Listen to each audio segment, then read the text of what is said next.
क्या आप जानते हैं कि भारत के मंदिरों में छिपे हैं ऐसे रहस्य जो आपकी कल्पना से भी परे हैं?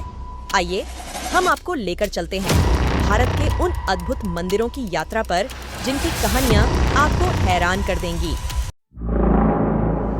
एक ऐसे भव्य मंदिर की कल्पना करें जिसे देखकर यह विश्वास करना कठिन है कि इसका न केवल निर्माण किया गया है बल्कि इसे पूरी तरह से एक ही चट्टान को काटकर बनाया गया है। महाराष्ट्र के एलोरा स्थित कैलासा मंदिर में आपका स्वागत है। यह आर्किटेक्चरल वंडर एलोरा गुफाओं का हिस्सा है जो मानवीय सरलता और भक्ति के प्रमाण के रूप में खड़ा है। 8वीं शताब्दी का यह मंदिर राष्ट्रकूट राजा कृष्ण प्रथम के शासनकाल के दौरान बनाया गया था। भगवान शिव को समर्पित कैलासा मंदिर न केवल अपने विशाल आकार के लिए बल्कि उस सटीकता और विस्तार के लिए भी अद्भुत है जिसके साथ इसे तैयार किया गया था। मंदिर का हर इंच हिंदू पौराणिक कथाओं के दृश्यों को दर्शाती उत्कृष्ट नक्काशी से सुसज्जित है। विशिष्ट रॉक कट संरचनाओं के विपरीत जिन्हें आगे से पीछे की तरफ बनाया जाता है, कैलासा मंदिर की खुदाई ऊपर से नीचे तक की गई थी। एक ऐसी तकनीक जो आज तक वास्तुकारों और इतिहासकारों को चकित करती है। कैलासा मंदिर के बारे में लेजेंड्स इसके रहस्य को और बढ़ाती हैं। ऐसी ही एक कहानी कृष्णा प्रथम की रानी की है, जिन्होंने अपने पति की बीमारी से ठीक होने पर भगवान शिव को समर्पित एक मंदिर बनाने की कसम खाई थी। उसने शिखर या मंदिर के शीर्ष को देखने तक उपवास करने का वादा किया। राजा के वास्तुकार ने एक असंभव समय सीमा का सामना करते हुए मार्गदर्शन के लिए भगवान शिव से प्रार्थना की और उन्हें एक दिव्य दृष्टि प्राप्त हुई जिसने उन्हें दिए गए समय के भीतर मंदिर को पूरा करने में सक्षम बनाया। लेकिन क्या यह लेजेंड सच है या पीढ़ियों से चली आ रही एक कहानी मात्र है? मंदिर की ही तरह सच्चाई भी रहस्य में डूबी हुई है।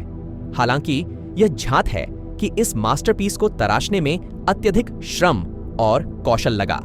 अनुमान बताते हैं कि इस मंदिर को बनाने के लिए 2 लाख टन चट्टान को हटाया गया था, एक ऐसी उपलब्धि जिसके लिए दशकों के काम की आवश्यकता होती।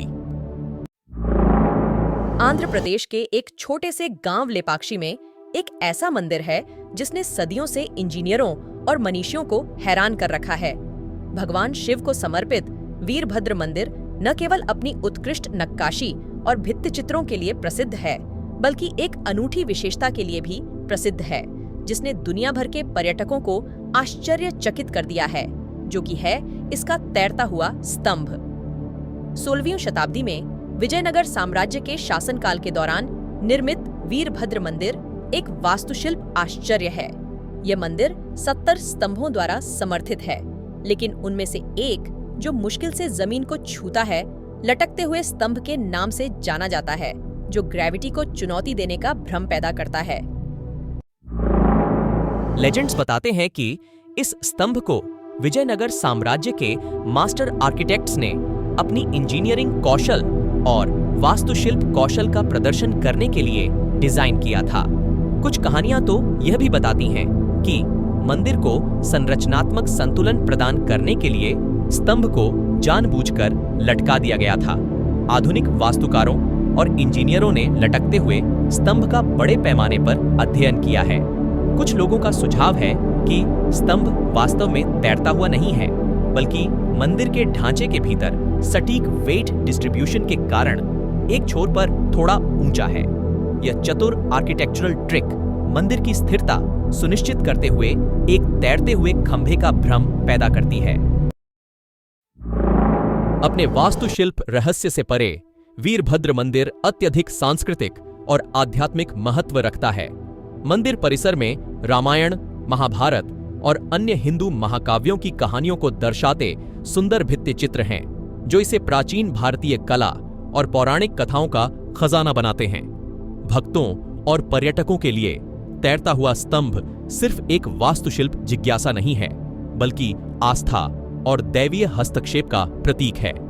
वीरभद्र मंदिर भारत की समृद्ध सांस्कृतिक विरासत के प्रमाण के रूप में खड़ा है, जो आर्किटेक्चरल प्रतिभा के साथ आध्यात्मिकता का मिश्रण है। राजस्थान के मध्य में अरावली पर्वतमाला की उजाड़ पहाड़ियों के बीच भानगढ़ का खाली शहर स्थित है। भारत में सबसे भूतिया स्थानों में से एक के रूप में जाना जाने वाला भानगढ़ रहस्य और भय में डूबा हुआ है।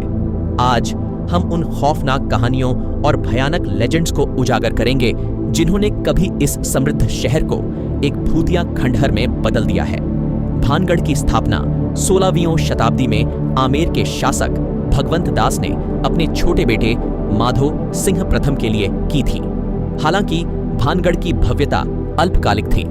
स्थानीय कहानियां सिंघिया नाम के एक दुष्ट जादूगर के बारे में बताती हैं, जिसे खूबसूरत राजकुमारी रत्नावती से प्यार हो गया।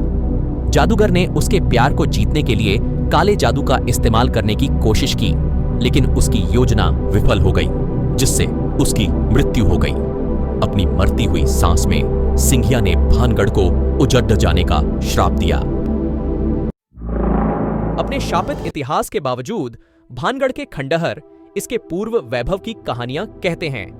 यह शहर मध्यकालीन भारतीय वास्तुकला का एक बेहतरीन उदाहरण है, जिसमें महल, मंदिर और हवेलियां हैं जो जटिल नक्काशी और भव्य डिजाइन प्रदर्शित करती हैं।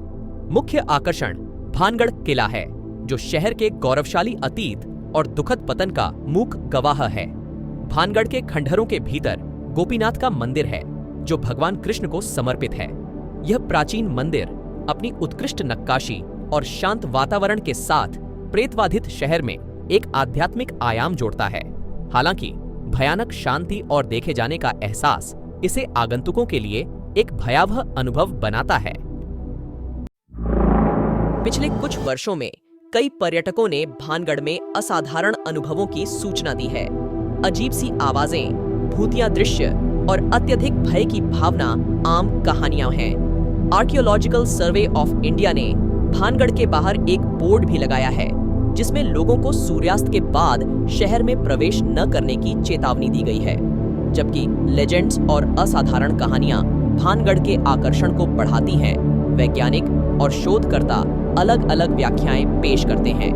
कुछ लोग इस भयानक माहौल का श्रेय प्राकृतिक कारणों को देते हैं, जैसे कि क्षेत्र में कुछ खनिजों की मौजूदगी या खंडहरों से उत्पन्न ध्वनिकी।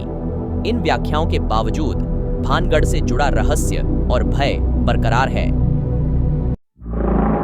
हिमालय में 3,908 मीटर की ऊंचाई पर स्थित अमरनाथ गुफा हिंदू धर्म के सबसे पवित्र मंदिरों में से एक है। हर साल हजारों भक्त बर्फ के शिवलिंग के चमत्कारी निर्माण को देखने के लिए इस तीर्थ यात्रा पर निकलते हैं। लेकिन इस शिवलिंग को इतना खास क्या बनाता है? आज हम पवित्र अमरनाथ गुफा के आसपास के दिव्य रहस्यों और कहानियों के बारे में जानेंगे। पौराणिक कथा के अनुसार इसी गुफा में भगवान शिव ने अपनी पत्नी देवी पार्वती को अमृता और ब्रह्मांड के रहस्य बताए थे। कहानी ये है कि भगवान शिव ने यह सुनिश्चित करने के लिए इस दूरस्थ स्थान को चुना कि कोई भी जीवित प्राणी उनकी पवित्र शिक्षाओं को नहीं सुन सके। हर साल बर्फ से प्राकृतिक रूप से बनने वाला शिवलिंग शिव की शक्ति और उपस्थिति का एक दिव्य स्वरूप माना जाता है। अमरनाथ गुफा की यात्रा कोई साधारण तीर्थ यात्रा नहीं है। तीर्थयात्रियों को कठिन मौसम की स्थिति और उच्च ऊंचाई का सामना करते हुए ऊबड़-खाबड़ इलाकों के माध्यम से एक जोखिम भरी यात्रा का सामना करना पड़ता है। इन चुनौतियों के बावजूद भक्तों की आस्था और भक्ति अटूट है। यात्रा को स्वयं तपस्या और आध्यात्मिक शुद्धि का कार्य माना जाता है। अमरनाथ गुफा का सबसे आश्चर्यजनक पहलू बर्फ के शिवलिंग का प्राकृतिक निर्माण है। हर साल जैसे जैसे बर्फ पिघलती है और गुफा में रिसती है, वह जमकर शिवलिंग का आकार ले लेती है। श्रावण माह में शुरू होने वाली इस प्रक्रिया को दैवीय चमत्कार माना जाता है। बर्फ का शिवलिंग चंद्रमा के साथ घटता बढ़ता रहता है, जिससे इसका रहस्यमय आकर्षण और भी बढ़ जाता है। जहां भक्त बर्फ के शिवलिंग को दैवीय चमत्कार के रूप में देखते हैं, वहीं वैज्ञानिक एक अलग दृष्टिकोण पेश करते हैं। गुफा के अंदर तापमान और ह्यूमिडिटी के स्तर सहित अद्वितीय जलवायु परिस्थितियां बर्फ के शिवलिंग के निर्माण में योगदान करती हैं। वैज्ञानिक व्याख्याओं के बावजूद इसका आध्यात्मिक महत्व और आश्चर्य की भावना अद्वितीय है। वार्षिक अमरनाथ यात्रा दुनिया भर से तीर्थयात्रियों को आकर्षित करती है। यात्रा को विभिन्न अनुष्ठानों और समारोहों द्वारा चिह्नित किया जाता है, जिससे एक जीवंत और उत्सवपूर्ण माहौल बनता है। शारीरिक कठिनाइयों के बावजूद तीर्थयात्रियों की भक्ति और दिव्य अमरनाथ जी के दर्शन यात्रा को एक गहन आध्यात्मिक अनुभव बनाते हैं। ये थे भारत के अद्भुत और रहस्यमय मंदिर, जिनकी कहानियां हमें इतिहास और आस्था की गहराई में ले जाती हैं। क्या आप और भी ऐसे रहस्यों को जानना चाहते हैं? अगली बार हम आपके लिए और भी रोमांचक और रहस्यमय कहानियां लेकर आएंगे। तब तक देखते रहिए और हमारे साथ इस अद्भुत यात्रा पर बने रहिए।